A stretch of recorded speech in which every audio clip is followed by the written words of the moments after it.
In 1986, Clive Barker wrote a novella called The Hellbound Heart, which would become the basis of his directorial debut, the infamous gorehound horror classic, Hellraiser. Referenced a few times, and it's like nostalgic acupuncture in my brain, on the show before now. What is your pleasure? It's a story of, this guy and this guy's wife who is hopelessly thirsty for his brother Frank.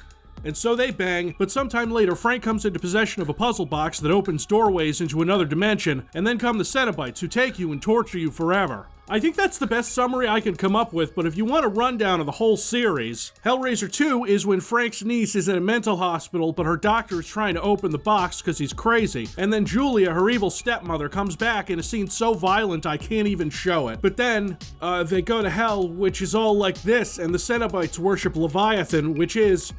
You know, it gets a lot easier to describe this series when it starts to suck. You guys want to know what pain is like? Marathon the Hellraiser movies. I dare you to find a series with worse sequels. Hellraiser 3 turns Pinhead into a Hollywood slasher villain. Hellraiser 4, an Alan Smithy film, is a disaster where Pinhead hunts the descendants of the person who created the puzzle box and might as well be a completely different series.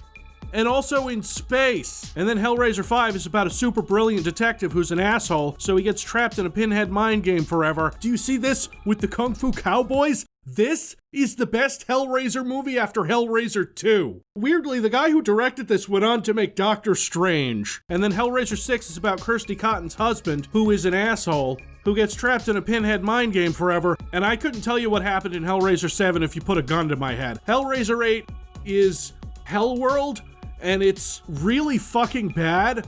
This is where the shit hits the fan, guys. Wait, that's fucking Superman! Hellraiser 9 is about a studio trying to keep the rights to a franchise they're not using, so they throw $50 at a sequel. And it's goddamn atrocious. And then Hellraiser, I don't remember the subtitle of the one that came after 9. It was like, so what do you do with this? Like everything, you make a video game for the Nintendo Entertainment System. Legend has it that it was designed by Color Dreams, the people behind unlicensed Nintendo games that bypass the lockout chips with special cartridges. It was reported that they paid upwards of $50,000 for the license, this fly-by-night developer. That's not even the weird part. No, it ran on what was described as, quote, an improved version of the Wolfenstein 3D engine on the NES. And you're wondering, man, they only barely got Wolfenstein 3D on the Super Nintendo. How are they going to get it on an 8-bit console? Evil finds a way, kids. They prototyped the Super Cartridge, some Frankenstein's monster tech that contained a Z80 processor and 4 extra megabytes of RAM. The NES had 2 kilobytes of RAM. Now, I don't believe in fairy tales, kids, so when I heard about this, I was skeptical to say the least. For one thing, this game was canceled in 1990, almost 2 years before Wolfenstein 3D would hit shelves. However, Color Dreams would rebrand a year after the failure of Hellraiser. They became a little company called Wisdom Tree. That's right, the creators of Super Noah's Ark 3D. I'm sorry, Super 3D Noah's Ark. Listen, there is a right place to put 3D in the title of your game. It is at the end. We are men, we are not animals. Now, Wolf 3D did come out on the Super Nintendo, ported by id themselves. However, Nintendo required it to be heavily censored. Id didn't take kindly to this, which is alleged to be the reason why they let Color Dreams or Wisdom Tree use the engine to make some half-assed Bible game, an unlicensed one, just to burn Nintendo. I think I was being a little unfair by calling this half-assed. This game is okay. They put their whole ass into this. Good job, Wisdom Tree. I'm not saying that id Software co-founder and keeper of the Forbidden Code, master of the anti-life equation, John Carmack, traveled back in time to try and burn Nintendo with a satanic game being hacked onto the console that saved the home gaming industry after the fall of Atari. But I want you to look me in the eye and tell me he couldn't. But the prototype was lost. Some say it was quarantined by the government. Its power's too much for the average consumer to bear without their soul being rended. Look at this thing. Your average Color Dreams knockoff plastic case with this thing sitting on the bottom. I guess that's where all the super parts are stored. Time to play. Okay, it says here, because it's one of those hacked, unlicensed cartridges, to start the game, wait up to 9 flashes on the TV screen.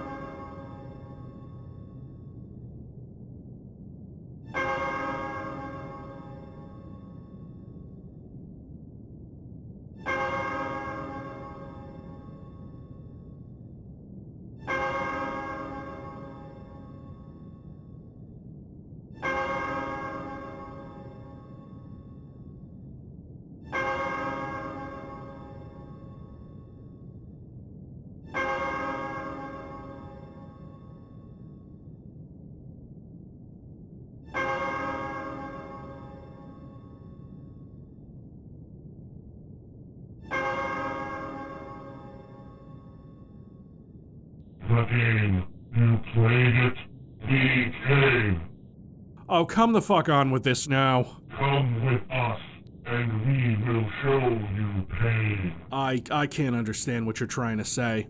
I'll tear your soul apart. What are you gonna do, bit crush me to death? Oh wow, look at that, I got a hook through the hand. Is that it? Is that all you got? Let me tell you something, I wake up in the morning, or whenever I wake up, I can't really tell anymore. I say to myself, man, I hope somebody puts a hook through my hand today. That would be a nice break. You bunch of vanilla motherfuckers.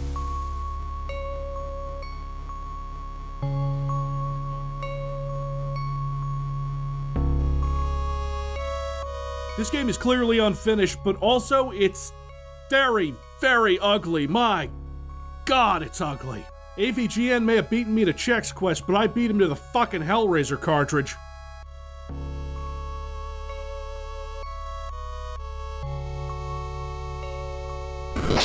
Tear your soul apart.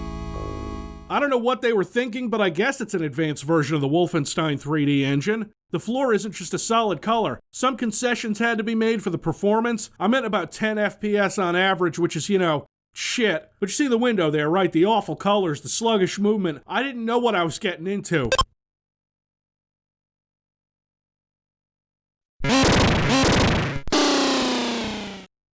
This seems easy enough. You go in, grab the box, and you're whisked away to somewhere. I can't begin to describe how bad the controls are. Remember strafing? Yeah, even the original Wolf 3D you could strafe, but now, what button do you think you're gonna use for that, huh? Guess.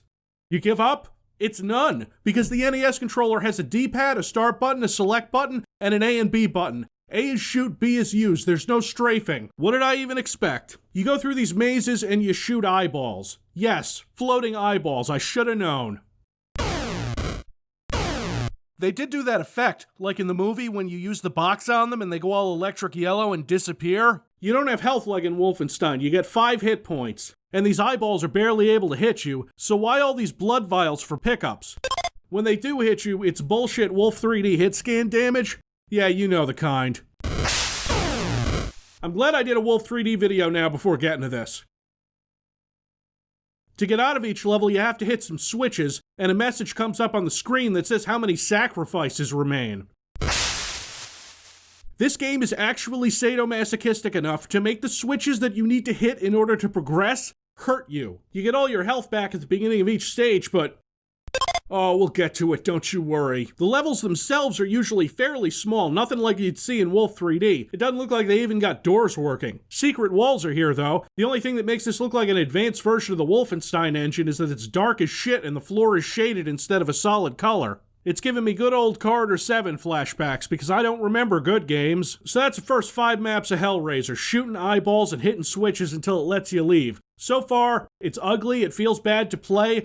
There's nothing I would call design when it comes to the level layouts. There's no map, no save feature as far as I can tell, no live system. I've read some lore on the game saying that it traps you in the puzzle box with the Cenobites. I guess that's what's going on? Once you get to level 5, layer 5, it's time for a boss, a creature from the movie. It's...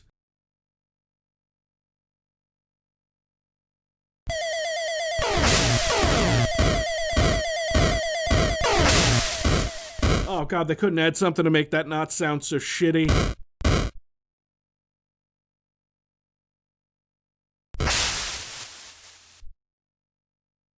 I mean, the music sounds alright. In fact, this is a pretty good tune. This is actually a great 8-bit rendition of Hellraiser music, and they play it every now and then.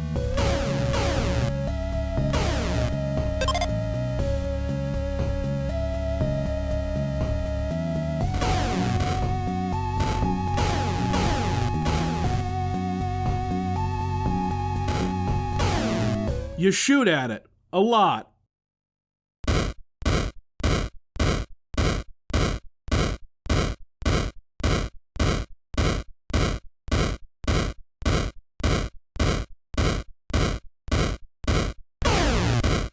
And it goes away and you can leave. Really blowing me away with this prototype, guys. I guess we're in episode 2 now. It's not much different. The boss of episode 2 is Pinhead. He's a little early, isn't he?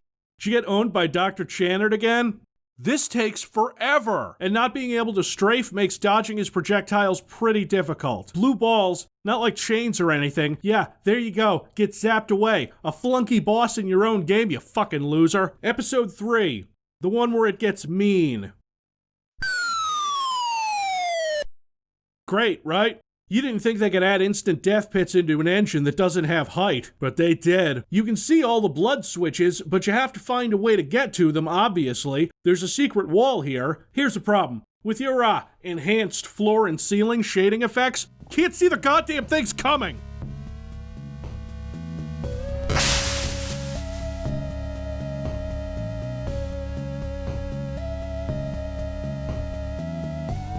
Oh, but wait, look who's back! You can stand your ground and shoot this bastard again, or you can try to lead him off because he's blocking the exit. Ugh, what a fucking chore.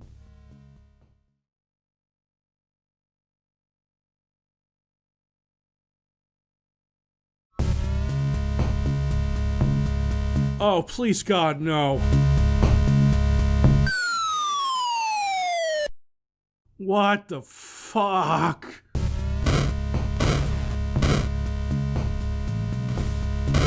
Okay, I see. You hit me with the real pain now. Navigating this shit while avoiding the floating eyeballs. So I've been replaying this. I don't remember anything else. You inch around these pits because everything is on a grid, and if you even touch that 64 by 64 pixel area, instant death. Oh man, we're almost there. We're almost there. No, no, no, no, no. If you press the wrong wall, it blocks off the exit.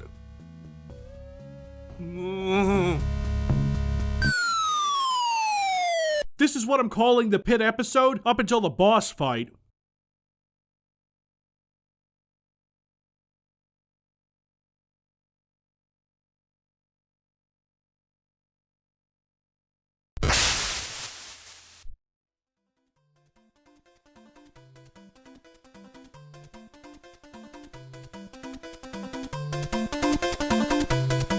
What the fuck?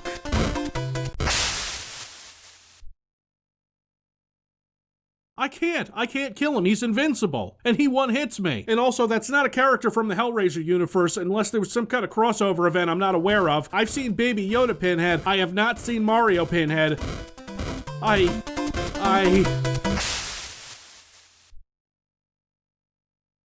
You can't kill him. You have to go around him, hit the blood switches, which opens not a puzzle box, but a question block for the exit. Was Color Dreams trying to get sued? The fourth and final episode has some new scenery, which I think is trying to look like the last act of Hellraiser 2, where they go into the other dimension, except it really can't look like that because you don't have, like, depth. Here is where the game introduces these things, which I think are supposed to be like skinless dudes, like Uncle Frank. And then this first area, and all the ones after this, have the blood switches semi-hidden or super hard to find. You have to go through secret wall stuff. Oh, fuck you! They don't die. They go down, you wait, they get back up, and this game doesn't have the courtesy to give me a grenade launcher to deal with them. So I can use this box to get rid of floating eyeballs, other giant monsters, and Pinhead, just not skinless dudes in Mario? Cool. The way they attack is, it's like a melee attack, but they just keep hitting you, and there's only one of them in this level, there's 4 in the next one. So I gotta juggle these things while donating blood, and then the penultimate level throws everything at you, a huge maze filled with eyeballs and red bastards, and even...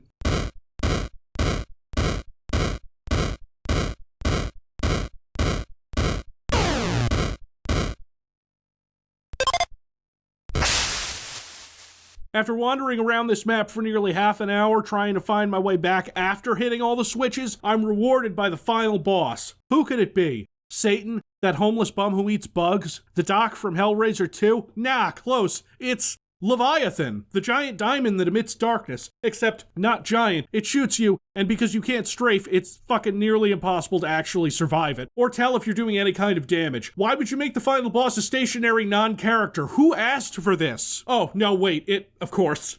If you stand right here, the projectiles are too big to get past the wall.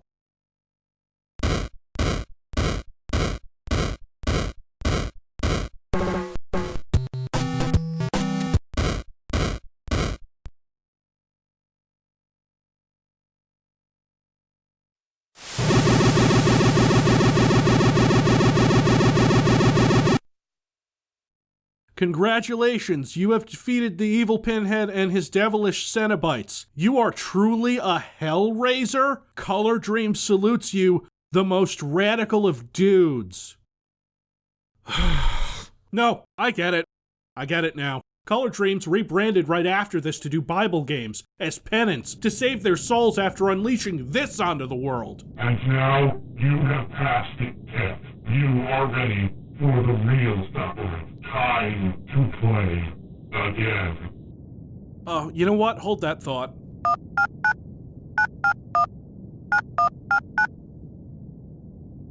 Yeah, I don't know. It's in a black cartridge, but it works on an old Famicom top loader, so, uh-huh. Okay, cool. I just thought I'd let you know. No! No!